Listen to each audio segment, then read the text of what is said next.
Shasky, how you feeling, man? I'm doing good. I'm seeing reports of the Yankees, I guess, offering Aaron Judge some money.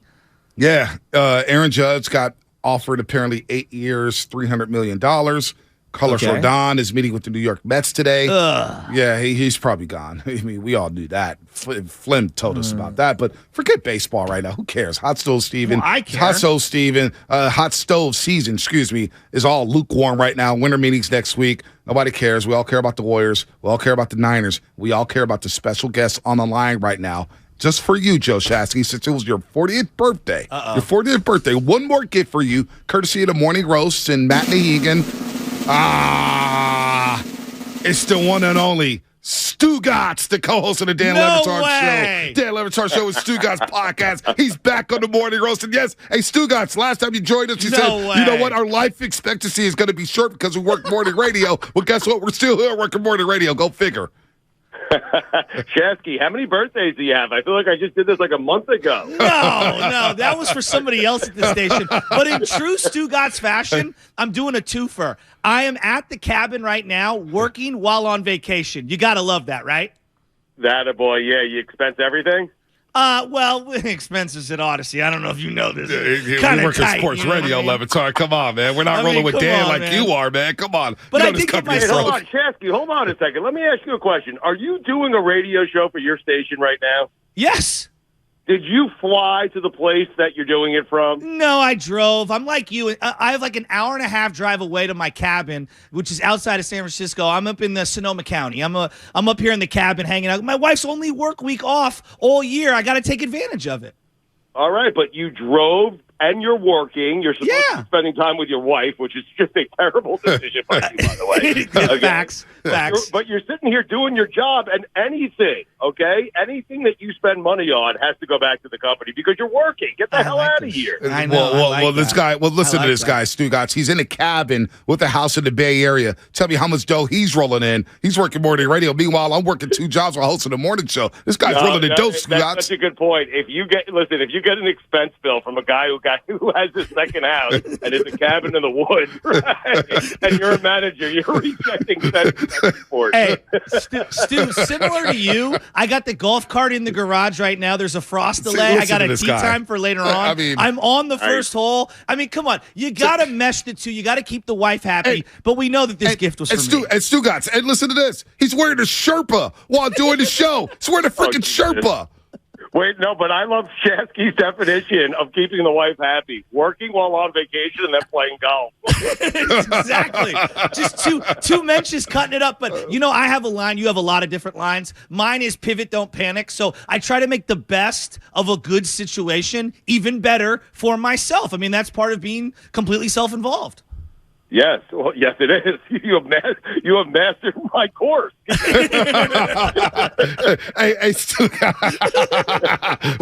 Stugotz, so I'm not mistaken you're a Jets fan. I know it does. Hey, and thanks for Stugotz joining us here on the Morning Roast. The co-host of the Dan Le Batard Show does a great job with that. We love Stugotz here in the Bay Area. The Dolphins are coming to town, so you know about the Dolphins. We know about the Jets. I do want to start with the Jets, though. Zach Wilson. The Jets have been like It's a weird feeling because forever I've been saying, like, hey, can we find a quarterback? Can we find a quarterback? Can we find a quarterback? And we still haven't found a quarterback, but we found everything else. The rest of the team is really, really good. That defense is Super Bowl good. It keeps them in every single game, but it's been frustrating. I said a couple of weeks ago on our show that the Jets should go after, once they benched him, the Jets should go after Matt Ryan because I just felt like they needed the team's good enough now to compete, to win, to play with anybody, and they've shown that. They've done it. They've actually done it. And I said they should get Matt Ryan because they need some sort of veteran quarterback back there because Zach Wilson's just not good enough. And then you go back 2 weeks ago, that Patriot game, that debacle where they lose at the final play on the punt return, and that entire game I was begging Rob Saleh, begging him, and by begging him, I'm standing in my living room yelling at the TV.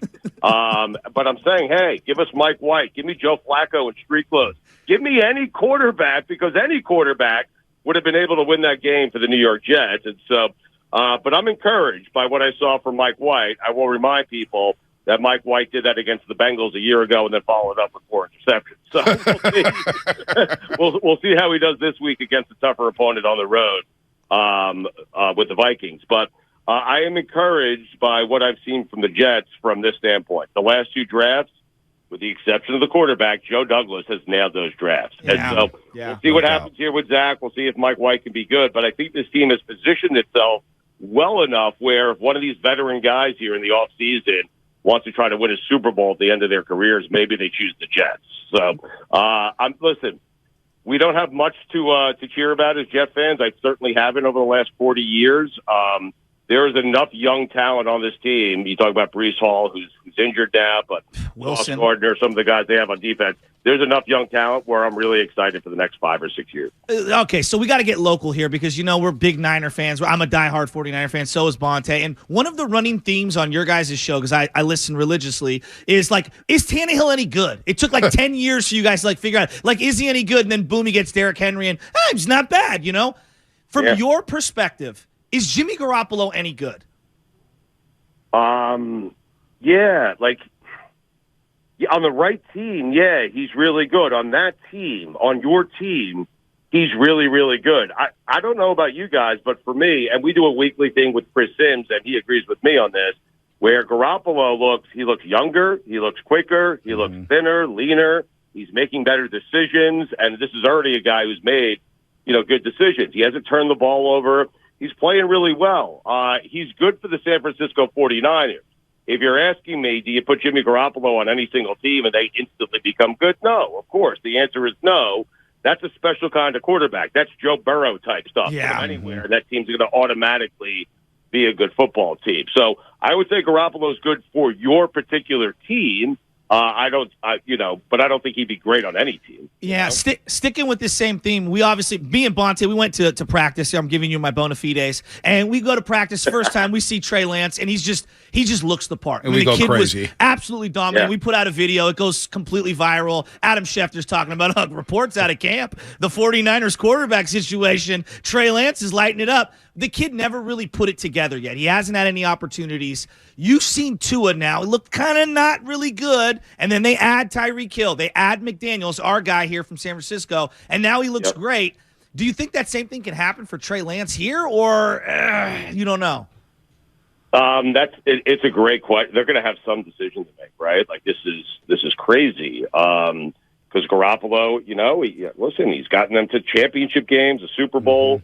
And Trey Lance he looks the part. He looks great, but you have no idea if he's actually going to be great. So it's a tricky situation.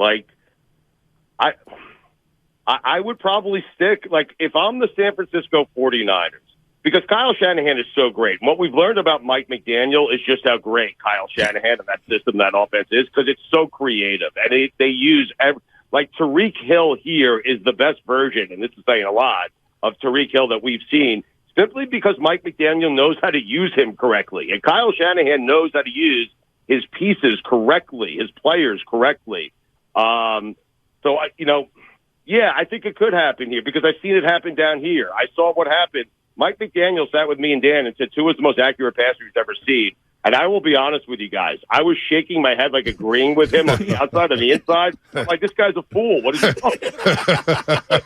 But it turns out that he's right because Tua has been as accurate as any quarterback in the NFL. So I believe in Kyle Shanahan. I believe in the way they coach, their style of coaching, that entire coaching staff. And so, I think they can get it done with Trey Lance. Absolutely. Stugotz, co-host of the Dan Le Batard Show. Of course, Stugotz, we love him all over the place. The podcast, of course, find it on the iTunes app, iTunes, everywhere, Spotify, everything. Stugotz, I got to ask you about the Golden State Warriors because they've got out to a bit of a tumultuous start, 3-7 to start the season. They're now 11-11. I'm sure everybody was talking about the punch hurt around the world in training camp with Draymond Green and Jordan Poole, but it feels like they've rectified the situation. But outside of the Bay Area, because we're stuck in this bubble, obviously, watching the Warriors every night, what is your impressions of the Warriors so far, and do you believe they're still a championship contender? I do. I think as long as you have Steph Curry, as long as you have that core of players, and they have them combined with some of the younger guys, I do. I know they haven't been good on the road. They've been good at home. They're the type of team. They've arrived at this point, guys, where home court advantage means less to them than it does to just about any team because they've been through it so many times. So if they're a 4 seed, big deal. If they're a 5 seed, big deal. We've seen seeds like that get to the NBA Finals before. But, yeah, I think as long as you have Steph Curry, who's still playing at this level, I know Klay's not what he used to be, and Draymond is what he is. But, yeah, you know, in the Western Conference, I know Memphis is – like, I'm not buying in. No one's buying into the Jazz. No one believes the Blazers are this good. There are some good, you know, the Lakers are just not that good of a team. And so, yeah, I know Phoenix is out there. I know there's just, you know, some other teams out west, but yeah, I'm still willing to put my money on Steph Curry, even if they were a 4 or 5 seed guy. Yeah, I'm me still too. willing to put my money on Steph. Yeah. And those guys. They've run a road game in 27 straight series. I'm with you, Stugotz. Stu, we're doing this. And think about it. When you're on the road in the playoffs, you just got to win one of them and then hold serve at home. And you know they're probably the best home team in the NBA. Stu, we're doing this entire thing wrong. Okay, I feel like you and I are kindred spirits because Bonte, similar to Dan, is a big TV star. Okay, he does local Warrior pre- and post-game shows, and I got to be the guy every single day begging him to FaceTime me on television and get me on there, and yet he's got me at like the Heisman arm's distance every single time. He's hanging out with one of my idols, Chris Mullin, every single day, and I'm over here. I'm the secret sauce that keeps the radio going. I need some advice how to navigate this man's ego on a daily basis because you do it with Dan annoy every day. the living hell out of him until he says yes. That's all you do. And don't leave. Like, Dan, we used to finish our radio show and do Highly Questionable, and I would just hang around the TV studio until 11 was forced because he felt so badly for me. I'd sit there with, like, puppy eyes and, like, oh, man, let me get in there. And eventually he just brought me on. So just, like, listen, don't ever leave us. Don't go to that. Listen. No more trips to the cabin. No more golf. Just hang around with him until he puts you on the damn TV. Well, that's the problem, Stugotz. As soon as the radio show's done, I'm like, hey, where's Shasky at? He's already in his car halfway home, and I'm sticking around trying to Well, that's what but that's what we do. That's what people like me and Shasky do. Thank you. Listen, we get in our car, we drive home, and then we complain for not doing the thing that we want you to do simply because we physically weren't here. But listen to this, Stugotz, though. Chris Mullin, we promo our show every day on Warriors Pre- and Post Game Live. Pre-game and post-game, we talk about what we're talking about on this program, The Morning Roast. And Mullin names drops Shasky every single show. And he lives for it. I'm like, dear God, you're giving this guy too much attention to the point where we're talking about all the trolls where Klay Thompson's like, you know, I had to leave the trolls alone. And Shasky could have swore that we were talking about him. His wife and Shasky were convinced we were talking about him. Talk about the ego of this guy. I mean, listen, Shasky. This guy is so very strong. So strong. So strong. It is so strong. Wait, way too strong. But I found an angle for you. Your angle is Chris Mullin. If Mullin likes you enough, okay, your angle is Chris Mullin. 100%. Go through him to get on that show. Oh, boy. Okay? 100%. 100%. Don't tempt him. Don't do it, Stugotz, because he's going to bug Mullin, and it's going to bother me. And I'm like, dude, I already have to deal with you at 6 in the morning. I don't want to deal with you at 10 o'clock at night. Oh, dude. Stu, you got to understand, we're trying to create a community here. Because, look, the one thing I love about the Le Batard show is Dan represents Miami. Obviously, you moved down there, but you represent Miami as well. And your entire crew and the community around the show. No doubt. Me and B are both native San Franciscans. Yep. And so we're trying to create a community around our show. There's a lot of things the same. And the one thing that's funny is my dad now thinks he's a part of our show. See, like my dad calls in whenever he wants. He hits the bat line. He has the bat line. Yeah, it's a secret bat line, and I see the bat line ring, and I'm like, I'm not going to the bat line right now. It's Bob He thinks he's the third member of the show. Well, but Shasky, hold on a second. Whose fault is that? Because the apple doesn't fall far from the tree. Exactly. 100%. 100%. I would be surprised your dad is part of the show. Dude, it's so bad. Stugotz, we're on YouTube, right? And we have your picture up, right? It says John Weiner, Stugotz. Wiener, right? Got John Wiener, excuse me. John Wiener, Stugotz. And it has your photo up there. Papa Shasky calls so much. He has his own photo now when he calls in. Like he's a guest. Like his own graphic. It's unbelievable. He deserves it. He deserves that. You guys.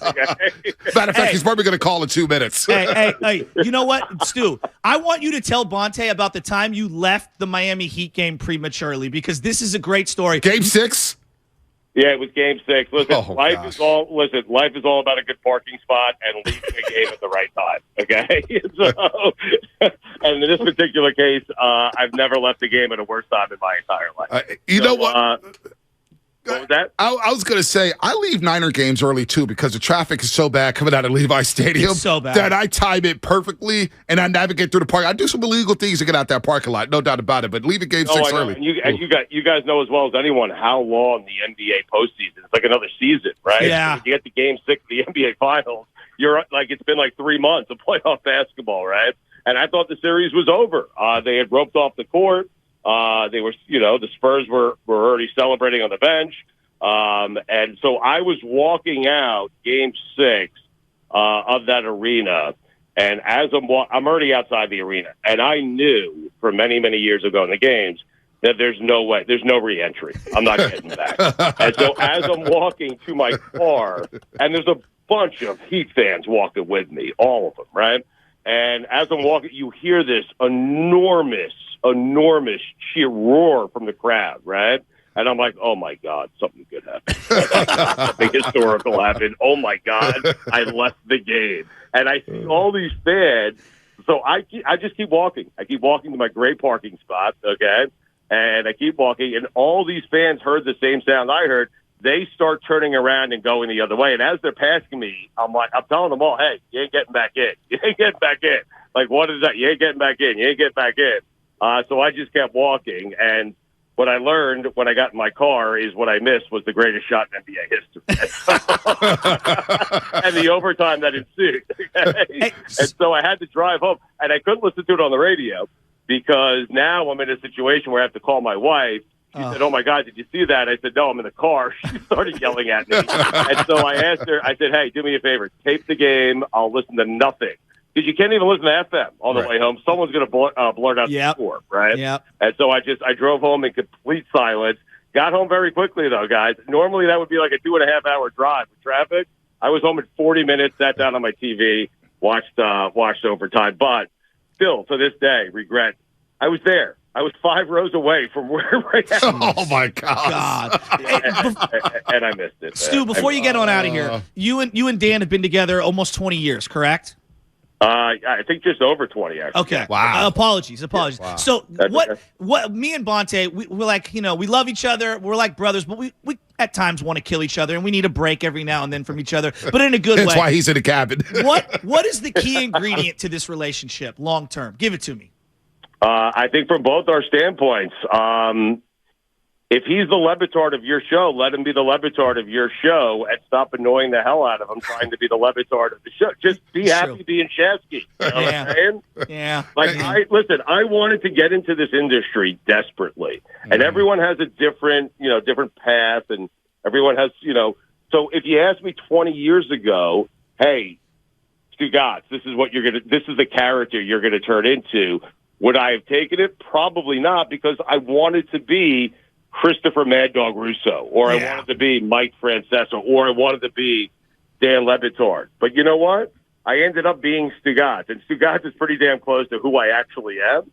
And I've embraced it, and I'm good with it, and I realized very quickly, hey, this is fun. I never feel like I'm working for a living. They pay me pretty well. Yeah, they pay me pretty well. I'm okay being Stugotz. Yeah, that's not bad. The only advice I'm disappointed in is you're telling them to hit up Chris Mullen and hang around our pregame set. My producer already does that, Sam Lutman. He gets in, hey, I'm coming by the set. For what? You just produced a running show. Stay away from me. I deal with you at 6 in the morning and 8 o'clock at night when we make our pre-show calls. He comes to the set. And I'm going to have Lutman and Shaskin come to the set. Thanks a lot, Stugotz. I appreciate that. No, you got it, man. And listen, you know what I know. I mean, this entire industry is a bunch of vultures. Yes, it is. It's some scavengers, no doubt about Absolutely. Backstabbers. Yeah. Well, that's the fun. Bonte gets asked all the time, and you're talking about, like, your character. My wife she's very annoyed with me because she goes, you really are who you are on radio, and I want you to not be who you are on radio. I want you to be a different version because there's times you embarrass the absolute crap out of our family. And I'm like, hon, I'm being myself, and it's hard to separate the two. Yeah, reminder, she has a cabin in the woods. And Thank you, Stu. Yeah, this guy's Thank you, Stu. I'm the Levitard, yet this guy has a cabin up north, and I'm sitting in a condo or apartment, whatever you want to say, in the Bay Area. I'm good with money. Yeah, so this guy. Shasky, I'm sure your wife is nice, but if it ain't broke, don't fix it. Feel me? Yeah, feel me? Hey, Stu, thank you for coming on, man. It was a pleasure, man. Thank you. Hey, guys, you got it. Shasky, happy birthday, man. Listen, I'm telling you guys right now, San Francisco. Look at the Dead and Company tour. The final 3 shows are in San Fran. I'm coming out there. Maybe I'll come in and sit in. Hey, let's go to Olympic Club. Stu, that'd be awesome. Stu, I'll get you some sticks. You, me, my dad. Let's go out to the O Club. Let's go play the Ocean of the Lake course. I'm dead serious. I would love that. But, Chasky, here's what I'm angling for. You're going to flake on me. I want to stay in your cabin. Oh yeah, come up to Northwood. This is the home of where Alistair McKenzie, the guy who built the Augusta National, he built the course very similarly up here in the Bohemian Grove. It's right up your alley. Pot and dead music. My dad's a deadhead. Oh wow. Okay, Shasky, we're gonna hang out. But when I say I want to stay in the cabin, I want to stay in the cabin without you being there. Yeah, I figured. When's the tour? When you guys coming out here? It's gonna be like July in that area. Okay. Oh, we got you. All right, for sure. Summertime, we'll clear the calendar. Yes, absolutely. Yeah, and I mean that. Listen, I love Northern Cal. I was out there at Shoreline Amphitheater last summer. I was out playing Pebble Beach. I love that area. I love San Fran. So we're coming out in July, man. I'm looking forward to it. And Shasky would teach you not to say San Fran. Yeah, we say Frisco, but that's okay. Yeah, it's okay. It's all good. It's no big deal. Stu, I mean it. Thank you for everything, and thanks for paving the way for 2 knuckleheads like me and Bonte, because without people like you in radio, we wouldn't have jobs. I'm serious. Yeah.